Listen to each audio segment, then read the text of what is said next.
Welcome, mga kabunyog, mga kababayan. Ang pag-usapan natin dito, pagkwentuhan natin, itong si Sara Duterte. Ha? Inamin niya na, tinanggap niya na wala na ang Uniteam. Ayan o, nandyan o sa Philippine Star. Sabi ni Sara, Uniteam, good only for 2022 polls. Kaya ang sabi ni Sara dito, wala na raw ang Uniteam. Noong election lang yun. So anong implication yan, mga kabunyog, mga kababayan?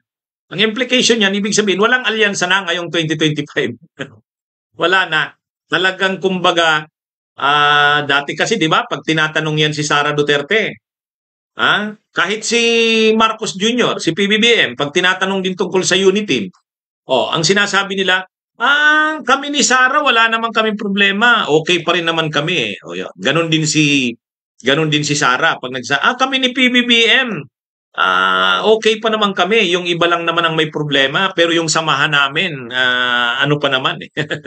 Pero ngayon ano na, talagang sinabi na ni Sara na wala na. Kumbaga, ibig sabihin niyan, kung ang Uniteam ay para lang noong 2022 elections, kumbaga para lang pareho sila manalo, nagsama sila, ngayon wala na yon. Sabi ni Ruby, maganda yan, attorney, wala nang pakinabang sa yan, Sara na yan, attorney. Spy pa yan ng China.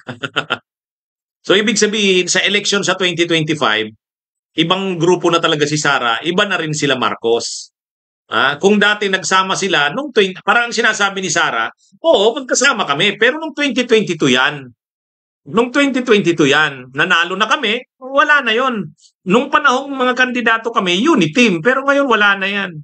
So, ibig sabihin mga kabunyog, sa bahagi nila Sara, ng mga Duterte, ay ano na, tapos na yung alyansa nila ng Marcos, yung Uniteam. Pang 2022 lang yon. Dito sa 2025, iba na. Hindi na yan, shout out sa Lapu-Lapu City, Cebu, si Hot Fatty Papa. Hot Fatty, sorry. Hot Fatty Papa. Kaya ito mga kabunyog, mga kababayan, ano na ito? Kumbaga, tinuldo ka na ni Sara na yung mga nagsasabing Uniteam, wala na yun. Para sa kanya, kahit sa kanya kay Sara, tapos na yun. Nung eleksyon lang yun. Kaya, ano na ito? Sigurado na sa 2025, walang pagsasama ang kampo na ni Marcos at ni Sara. Hiwalayan na talaga yan. Yan po, ano? So, ngayon, ang ano ni Sara, dapat sana kung ganyan, di umalis ka na sa umalis ka na bilang Defense Secretary, 'di ba? Wala ka namang delikadesa. Sasabihin mo na ang alyansa mo sa Marcos wala na, yung Uniteam ninyo wala na, ay di dapat sa administrasyon na yan, di wala na rin. Ibig sabihin, umalis ka na sa administrasyon ni Marcos. Huwag ka nang maging parte ng gabinete. Okay lang, Vice President ka. Kasi binutuhan ka dyan ng tao eh. Pero yung DepEd, yung pagiging DepEd Secretary mo, dahil yan sa alyansan nyo ng Uniteam. Ibig sabihin, magkaalyado kayo ng Marcos. Ikaw, kinuha ka bilang DepEd Secretary dahil bahagi ka ng administrasyong Marcos Jr. Kung ganyan na sinasabi mong wala na yon, ibig sabihin nung eleksyon lang, ibig sabihin ngayon wala na, hindi na kayo magkaalyado, ay di kumalas ka na sa gobyerno ni Marcos, di ba? Shout out sa mga taga Road 26 Project 8, no? Kay Heart So Good. Kaya ito mga kabunyog, si Sara Duterte, walang delikadesa rin eh. Total, diniklara niya na ngayon na wala na yung Uniteam, di dapat kumalas na siya. Sabi ni Pearl of the Orient, di sino ngayon ang manggagamit? Kaya ito mga kabunyog, ang malinaw dito, kumalas na, ibig sabihin, formal na ang pagkalas nila Sara sa Uniteam. Wala na yun. Kasi sinabi naman ni Sara na ang Uniteam na yan, nung 2022 lang yan. Nung panahong kandidato sila. Ngayon, tapos na yung 2022. Kaya kung ngayon ang pag-uusapan, as far as siya ang concerned, wala na. Ang Uniteam ay wala na. So dapat, sa parte nila Marcos, kung ano ang tingin ni Sara na wala na pala yan, di dapat ang gawin din ng Marcos, alisin na sa administrasyon ni Marcos si Sara. Kasi wala na pala sa kanya yan. Di ba? Ano yan, mga kabunyog, mga kawain? Saka yun nga, sa maraming bagay, sa halip na suportahan ni Sara ang mga stand o policies o ginagawa ng gobyerno ni Marcos, siya pa yung kumukontra eh. O, halimbawa, yung tungkol sa China, hindi niya naman sinusuportahan ang ginagawa ni Marcos Jr. eh. Kahit nga dyan sa kay Kibuloy na yan, yung ginagawa ng PNP, DILG na siya namang order ni Marcos, kinukontra ni Sara. O di anong dapat sa kanya? Umalis na siya sa administrasyon ni Marcos. Magano na siya. Kung sa kanya may sarili na siyang grupo at tatayo silang kontra kay Marcos, di gawin mo. Gawin mo. Mag-resign ka na. Di ba? Kasi sinabi niya na, diniklara niya na yung unity team wala na yan. Noon lang naman yung 2022 nagkaroon yan, pero ngayon hindi na. Wala na. O ibig sabihin, walang mabubuo ng alyansa para sa eleksyon sa 2025. Talagang yung unity team, na yan, nawala na. Galing mismo yan kay Sara. Kasi nung una, mga padinay-dinay pa si Sara, padinay-dinay pa si Marcos. Sasabihin ni Marcos, hindi, okay lang naman kami ni Sara, yung iba lang naman na may problema, ganun din si Sara. Okay lang naman kami ni PBBM, wala naman kaming problema. Kaya dito hindi na. Shout out kay Risty Maluping sa Italy. Mag-resign na siya.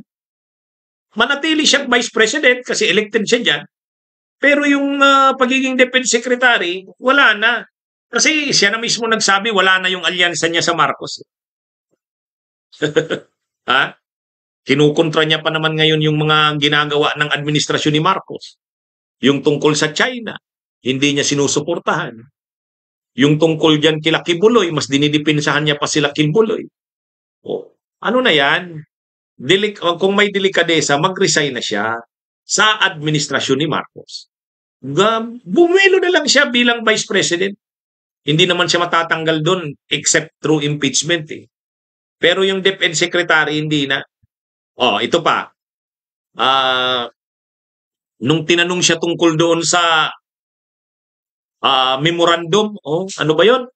Yung order ni Marcos na dapat sa mga flag ceremonies ay kakantahin yung bagong Pilipinas at saka yung bagong pledge, yung panunumpa ng pagkamakabayan, Yun ang order ni Marcos. Ngayon, siyempre, ang apektado niyan, DepEd. Mga estudyante, mga teachers, obligadong isagawa yung order na yan. Ay, si Sara, nung tinanong, anong masasabi mo? Ang sabi ni Sara, no comment. No comment. Ano ba yan? DepEd secretary ka, wala kang comment? Wala kang comment? Ang pinakamaraming maapektuhan na yung order na yan ni Marcos na kumanta nung bagong Pilipinas at magre-recite ng pledge ng yung patriotic pledge ng bagong Pilipinas. Ang maapektuhan yan mga teachers at estudyante. Tapos yung DepEd secretary walang stand, wala siyang masabi. Hindi niya masabi kung okay yan o kung hindi. Di ba? Anong klaseng DepEd secretary to? Di ba mga kabunyog? Wala itong DepEd secretary nito. Magaling lang talaga ito pag-ubos ng 125 million in 11 days. Yun lang siya magaling. Okay. So mga kabunyog, mga kababayan, ito po. Konfirmado na ni Sara Duterte, wala na ang unity team. Ibig sabihin, hindi na sila magsasama sa 2025 elections. Lalong hindi na yan magsasama sa 2028 elections. At dahil wala na ang unity team, sabi niya, pang-eleksyon lang yon. O di tapos ng eleksyon, kandidato daw sila nun. Ngayong hindi na sila kandidato, nakaupo niya dyan, wala naman pala na yung unity team. Umalis na siya sa DepEd.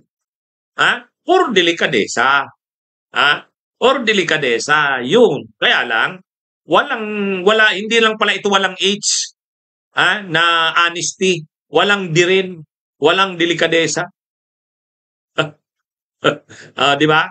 Okay. Sige mga kabunyog, mga kababayan, magandang araw sa inyong lahat. May kulanong salita na ang ibig sabihin dito ay ang pagkakaisa. Bunyog Party List. Halika na, Bunyog Party List ka na. Halika na, Bunyog Party List ka na. Sa susunod, Ang atinang suportahan, Bunyog Party List, nagtataguyod ng katotohanan, lumalaban para sa bayan.